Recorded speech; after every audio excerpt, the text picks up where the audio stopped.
done, gets her hair done, goes about her business, reads her cards, and is ready for the thing.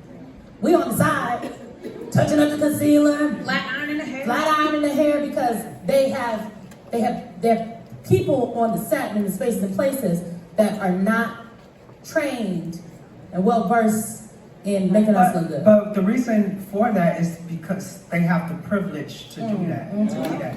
In my industry, and when I came into the industry, I said that I wanted to be better than all of them, right?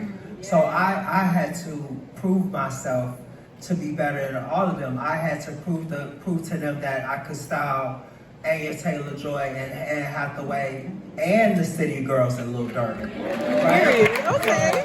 So we always have to be 10 times better. Like all the biggest black hairstylists, they know how to do all hair because we don't get the same privilege. They get the privilege to say, well, I only do one type of hair and one type of skin. We never get that privilege. So in every industry across the board, we always have to be 10, and it's so fucking exhausting. You know, one thing I said in another speech, that people say, well, why did you walk away at the top of your career? I said, I was getting tired of being compared to mediocre white women. I was tired of hearing the burden of that. You know what I mean? But when I came into the industry, I said, when I got to Hollywood, I said, I'm gonna be better. When they laid out 25 names, and they said that these are the most powerful, the most famous, the most successful stylists in the industry, and it was 25 names, and all of them was 23 of the 25 was blonde hair and blue eyes, and nobody looked like me at all. And so when I got there and I saw that magazine, I said, and it's so crazy how the world works and how manifesting works. I slept with that magazine next to my bed and hadn't even known it. And 3 years later, I was on the cover of that magazine. Okay, yeah. Right? And so what happened with my career is that when I got into it, I didn't have a reference point. I didn't exist. But now my being and my existence is giving people who look like me a reference point to say, I can be just as great or greater. Yes. Yes. Chapter in the book about starting over, right? And not being afraid, because what we don't seem to understand is just the way our palette for food matures, our palette for style matures, right? And half the shit we don't like is because our mamas didn't like it.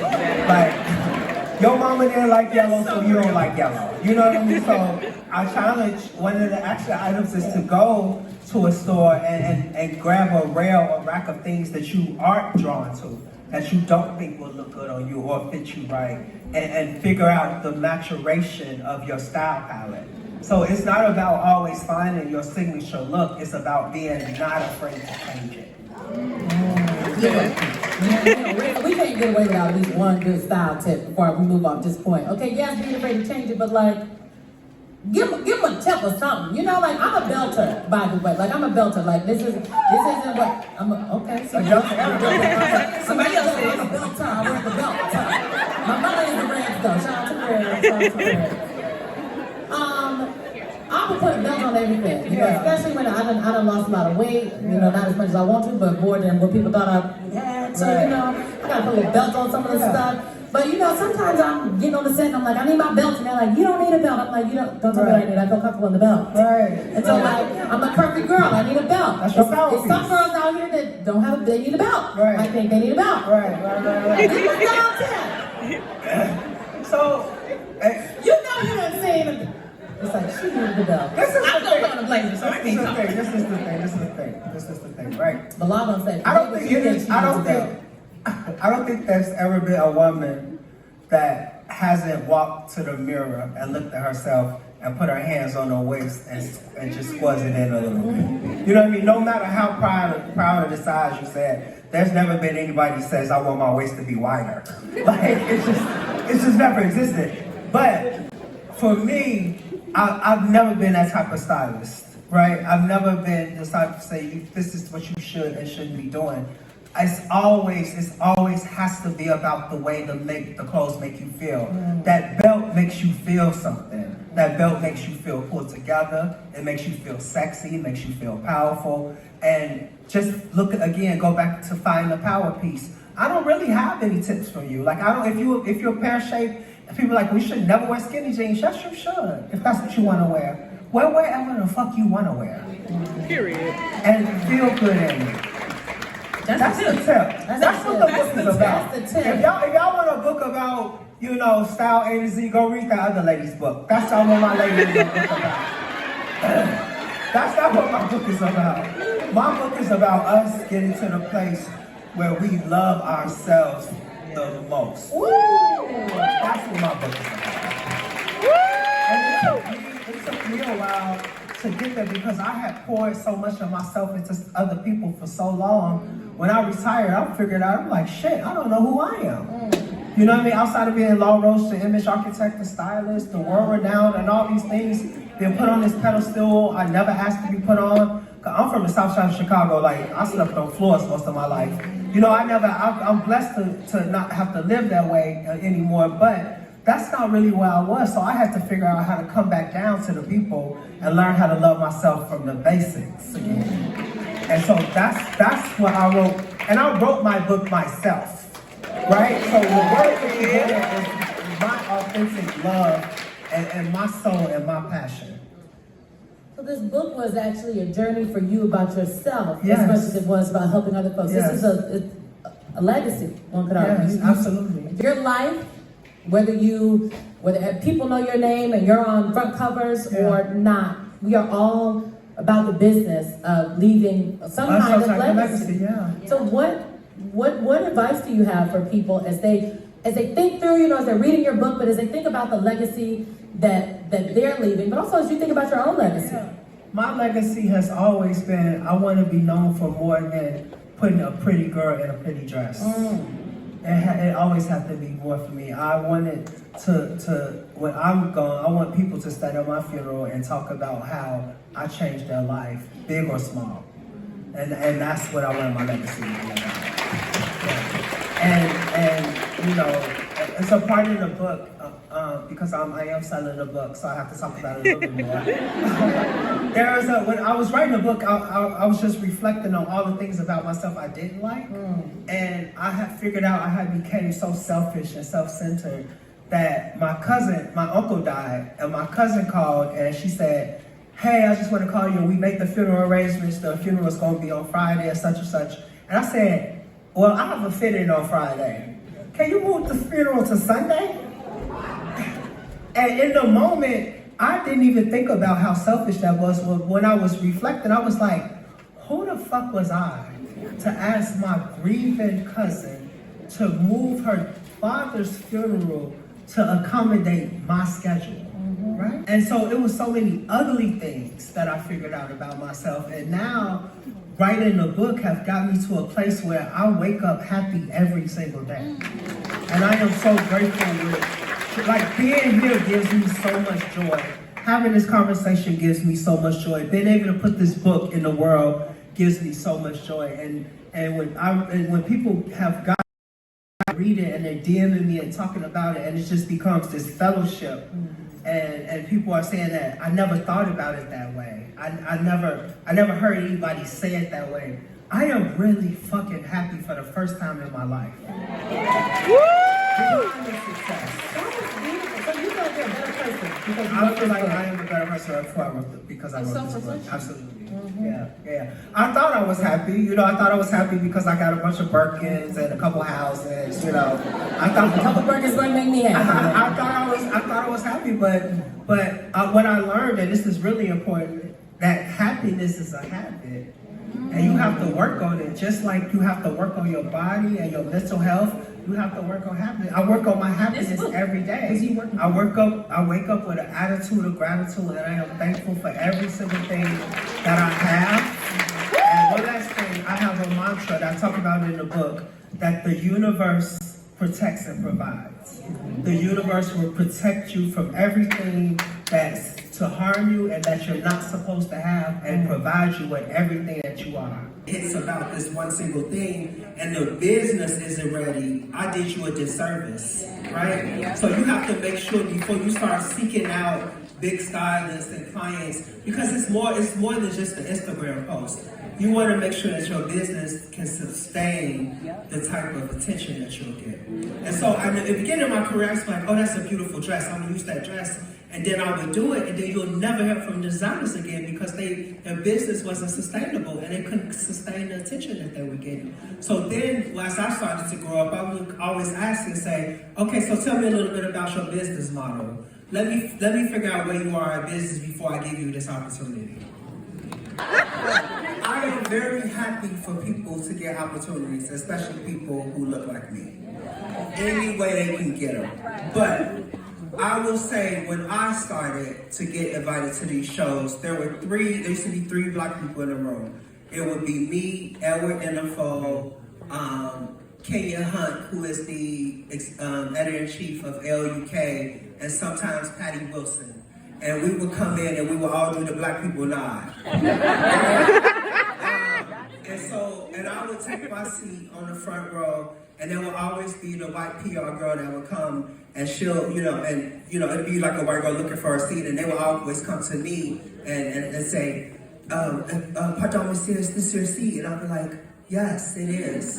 And so that happened until I got to the place that my confidence rose, and so they would say, monsieur, is that your seat? And I'll just look at them. And then they'll say, pardon, why is that your seat? And I'll just look at them. And then you'll see somebody senior run and be like, that's Law Roach, leave me alone. And there will always be the white girl next to me that was in the wrong seat, right? And so I'm happy for everybody who gets the opportunity to experience that world. But I worked really, really hard to get to be the front row of those shows. Right? And I'm not saying that content creators and influencers don't, because that is a job in itself. And I appreciate it, and I'm happy. She's here because I follow her. Period.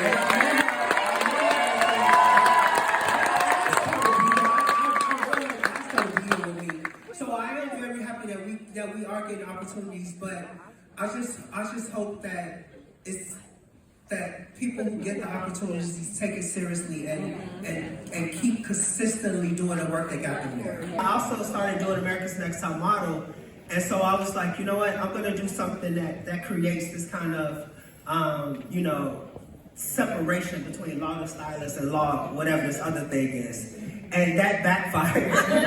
Just like the hair actually became my thing and made me more famous. And so I kept it, but it also became such a powerful thing to me to express my femininity. You know what I mean? Like, I've always been a very feminine boy, and when I'm all together, it's part of my beauty and it's part of my power, and also, I think we are, because of the young people, we are living in a society where everything's more gender fluid and neutral, and boys are wearing skirts and painting their nails, and straight boys are wearing Rick Owens Kiss boots, which my man ain't walking around in their Kiss boots.